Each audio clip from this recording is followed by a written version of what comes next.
All right, so I recently just got this message over on Twitter, and I wanted to go ahead and address it and give you guys kind of my feedback in a top 5 video for you guys. So Christopher says, heskicks, my man, I need some help. Super cushioned sneakers have been killing my knees. I need cushion but stiffer. I'm loving the Adidas Supernova Rise, comfortable but firm. What else is similar to that? So in this video, I wanted to give you kind of 5 alternatives that are comfortable sneakers that don't have a crazy max squishy feel underfoot. Sneakers that have a developed cushioning system, but not anything that is so crazy soft and squishy, like the things that I personally love. And it is always nice to have a variety of different footwear when you guys can afford it. And just so you know, obviously none of this is medical advice. This is just my own personal experience, my own personal opinion. So everybody has a difference in opinion on what is like quote unquote comfortable for your feet. And sometimes I prefer something max cushion. Sometimes I prefer something that's a little bit firmer underfoot. And I love that he mentioned the Supernova Rise because that is one that I would recommend for this list. So starting off with that, the Adidas Supernova Rise features Dream Strike Plus. It's a really comfortable pair of sneakers, but it's not one that is crazy squishy max cushion. They're about $140, and they do actually have a Supernova Rise 2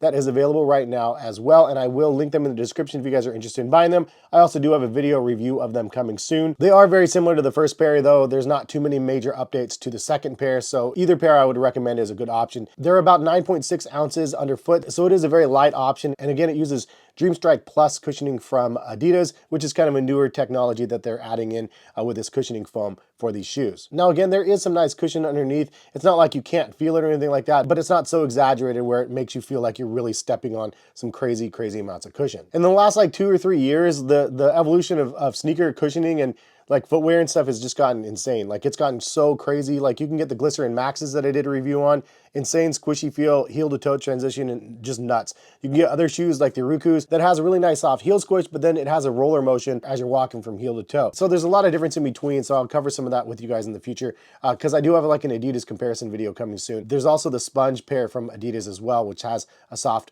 midsole as well that does have a rocker shape. But there's also pairs of sneakers on the market like this, and this is the New Balance 991 V2. This one does feature fuel cell in the midsole. However, it is not as soft and squishy as you know, like a lot of the running sneakers out there. It is pretty firm on feet overall. Like this is a pair that's basically like a harder rubber sort of a midsole, outsole. However, for those people that try like Jordan Retros and stuff like that, you know, have your all rubber midsoles and then outsoles, this is something that is kind of like a step up above that. And it's something that has a lot of longevity and lasts a long time because of just the overall build quality and the materials that you get in this shoe. So yes, they're expensive, $250, but this is another option that you can go this direction if you want something on the opposite end of the spectrum that is like definitely a lot firmer, but something that your foot kind of molds to and you just get used to wearing over time. On the cushion front though, you can go with the New Balance Fresh Foam 860s or the 880s. Both of them are actually really good. The 860s is more of the stability version of the 880s. There's an extra stability plate built in the midsole. Now, I know what you're thinking, Fresh Foam Max, of course, this is gonna be crazy soft. This is not the same type of compound as in the 1080 V14s. So to answer Christopher's question directly, I would say that this is probably the one I would recommend. Based on my own experience, this is just a little bit firmer than the 1080 V14s. Also, there's extra added stability to the 860s. If this one's too soft and stuff though, you can go other routes as well. Now, another pair that is soft, but not crazy soft and squishy underfoot is the Pegasus Plus. I did a video on these also, and this is like the pair that I chose for comfort sneakers over top of the Invincible run since there's no Invincible run for 2024. But I do think that this is a really comfortable pair. It does have Zoom X in the midsole. It is soft underfoot, but it's not a crazy squishy feel underfoot. So it's not like the More V5s or the Invincibles or something like that. This is definitely some nice cushion underneath, but not like a crazy max stack. This is a pair that you're supposed to run in, and it's definitely one that you can run fast in.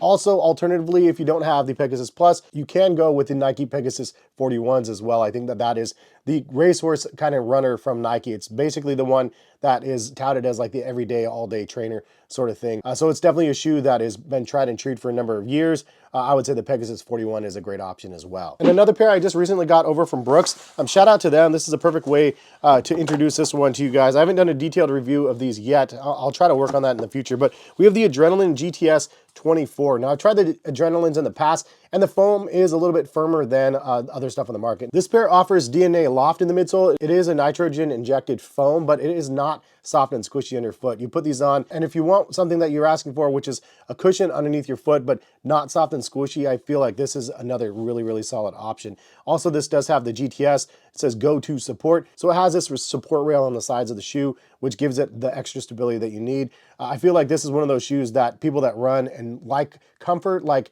the old standard of comfort, I guess, this is like one of those shoes that people really, really enjoy. Also, there's a lot of breathability in this shoe. There's some ventilation. I can literally see right through the sides of the shoe. And overall, it's a very, very solid pair. And definitely one that I would say, after wearing them a bit, as you can see on the bottom, I wore these ones a bit before I did a video on them. They're definitely firmer underfoot, but it is still a nice cushioning overall. And it hits that box if you're looking for something that is firmer underfoot, but offers some nice cushioning and stuff. So definitely a nice pair as well. And the last pair I would say give a go is the Adidas Ultraboost 5X. A really comfortable pair as well, but firmer comfort overall. Like, it doesn't have the crazy soft squishiness of a lot of stuff on the market. However, it is tried and true to a very comfortable pair. It is the most boost that I've felt underfoot for an Adidas Ultraboost in this latest and greatest version, but it's not so incredibly soft that you feel like you're walking on pillows or anything like that. It definitely has a responsive element to it, which is what you need with the Adidas Boost. That's the bounciness that's supposed to be there. But it's a pair that I've worn quite a bit, and I'd say it definitely gets a job done. It's comfortable and has some cushioning, but it's not crazy soft underfoot.